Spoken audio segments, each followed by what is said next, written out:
Reading sucks. All the frustration, anger, and lower scores you got in reading. It sucks.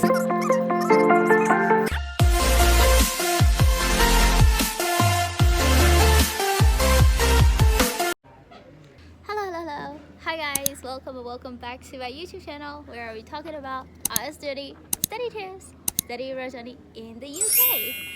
So, here is my most requested video about how I got band 8.5 in reading with only 3 weeks of preparation. In this video, I'm going to be sharing you all my secret tips for IELTS reading.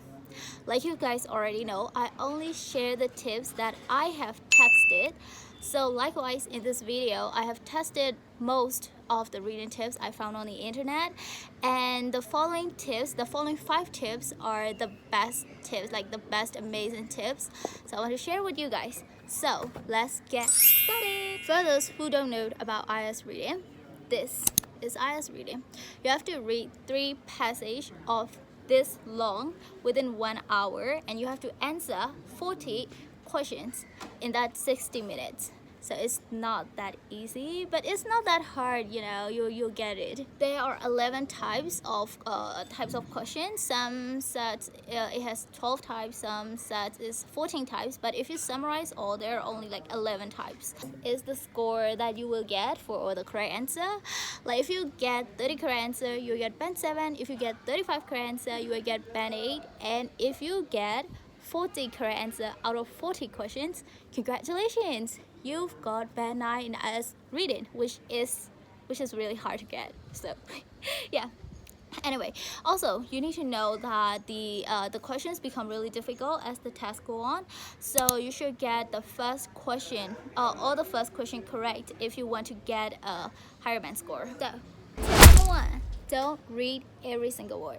The very first mistake we make while we answer the IELTS reading is that we try to understand every single word. So we read every single thing, and then, you know, you don't need to understand all. For me, I don't understand topics like AI and technology, astrophysics, or like microbiology and stuff. And if you haven't learned about economics, that you won't understand how taxation, inflation, stagflation, monetary policy, fiscal policy, how these things link. And it's totally okay. Well, IELTS reading is all about technique. So if you know where to find the answer, how to search keywords, trust me, you will get it. So instead of reading every single word, use the skimming and scanning method. Skimming is basically reading very fast, like read very quickly. For example, reading only the title, reading the subheadings, the first sentence, the last sentence, just run through the graphs and diagrams, and so then you will get a general idea of what is being said in the passage. So that's called skimming. Well, scanning is a little bit different from skimming. It's like reading selectively, reading only the words that you want to read, and basically skipping the other parts. For example, if the question is asking you about the dates, let's say like a date or something, and then you go to the paragraph and looking only for dates, and that's called scanning. And also bear in mind that both skimming and scanning require a practice. So whenever you're trying to read a novel or a magazine or whatever, try to remember and try to use that skimming and scanning method. So it will be really useful for your IELTS reading. My tip number 2, memorize the keywords. After you know how to skim and scan the passage, you should really memorize the keywords. So what are the keywords? In the question, there are like keywords or key phrases that help you to locate the answer. Keywords tell you the main idea, and memorizing them and thinking about all the possible synonyms will save you a massive time in your next IELTS reading. For example, the question is, Dayland is a useful cue for breathing in areas where blank are unpredictable. So what are the keywords? Dayland, useful cue, unpredictable, right? So after you memorize all the keywords, then turn to the passage. Here the passage says, Daylight is an excellent cue because it provides a perfectly predictable pattern of change within the year. In the temperate zone in spring, temperatures fluctuate greatly from day to day, but day length increases steadily by a predictable amount. so here excellent cue means useful cue, isn't it? Also, fluctuate greatly means unpredictable, right? So what do you think the answer to this question? Take your time, take your time. What do you think? It's temperature, isn't it? See, when you compare all the synonyms and when you compare and when you think of all the keywords, there is only one word left, and that is temperature. IELTS reading is a little bit difficult, so when you practice like regularly, you will get it. You will get your desired score. So my tip number 3, vocabulary.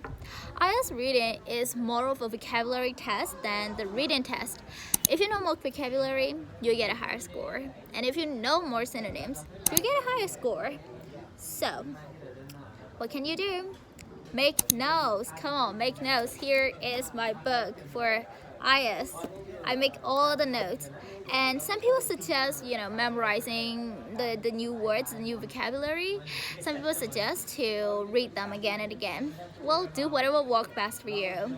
For me, I reread them again and again because I am too lazy to memorize the words. But if the words, if I encounter a certain word again and again, probably I will memorize the word because I know it's a academic word, and it will pop up in my next IELTS question. A new vocabulary or a new word, first try to predict.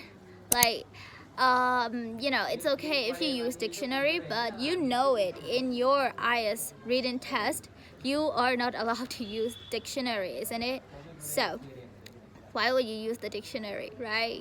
Just guess the word, guess from the context, and actually it's a good practice because when you decided to study abroad, you have to read so many books, like this amount of books a day.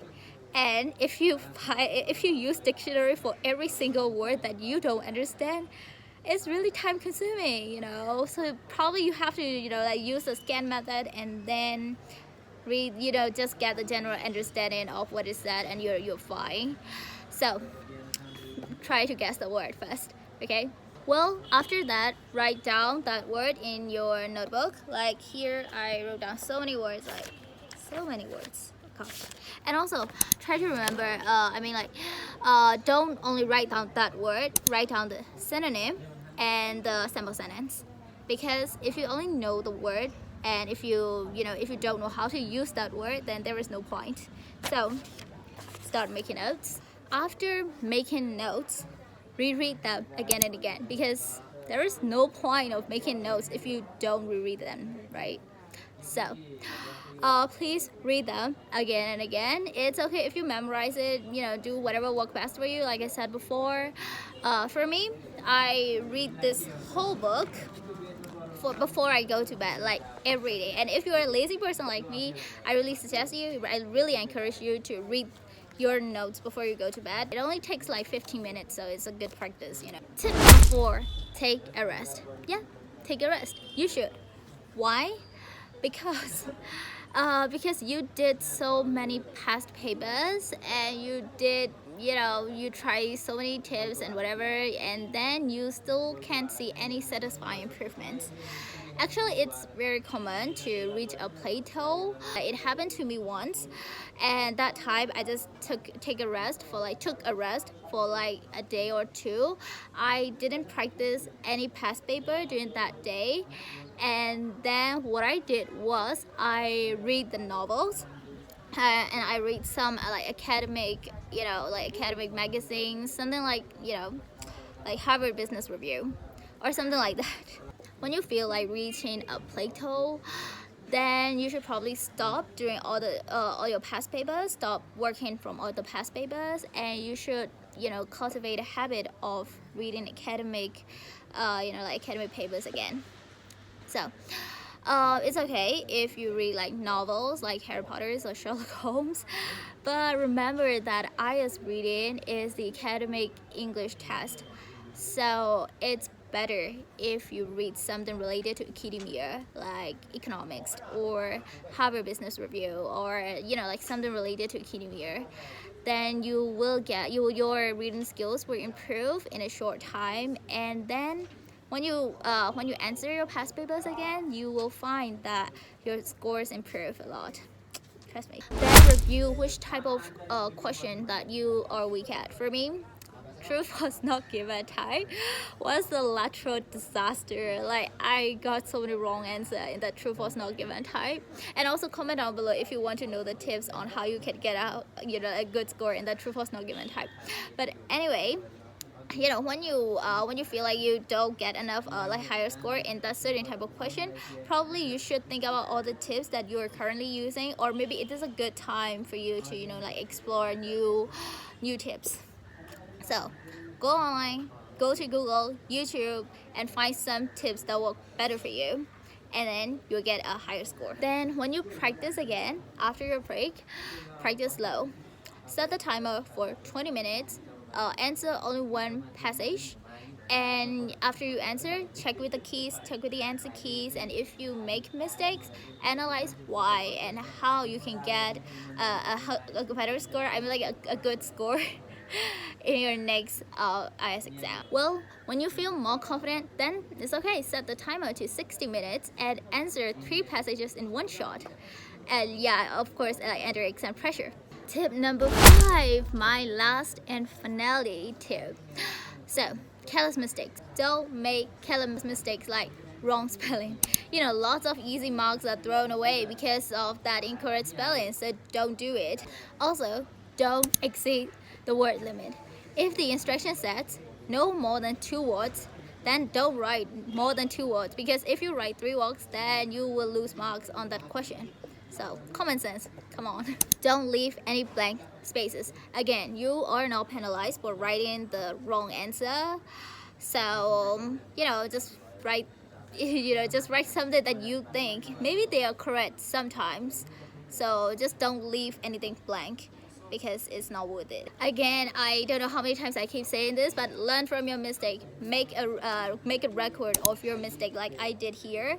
Make a record, and then you'll get a higher score. Like, also practice is the key. Like I said in all of my video, like practice so many past papers and practice so much, then you will get a higher score in a short time. That's it for today's video.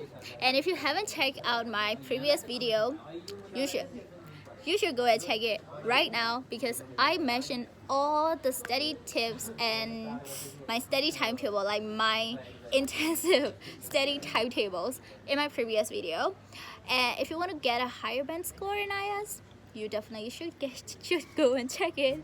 Also, if you want the books that I use in my IELTS journey, then DM me on Instagram. I'll post a link here, my Instagram here. So just DM me and I will share it for free. And if you are interested to study in a high-ranked uni in the UK, you should even subscribe more, because I'm gonna be sharing you all the uni-related stuff. Like, I got accepted to 5 top unis in the UK, and I'm willing to share how I got into it. So subscribe now. Go and subscribe now. Thank you so much for watching, guys, and bye bye, and see you in the next video. Love you guys so much.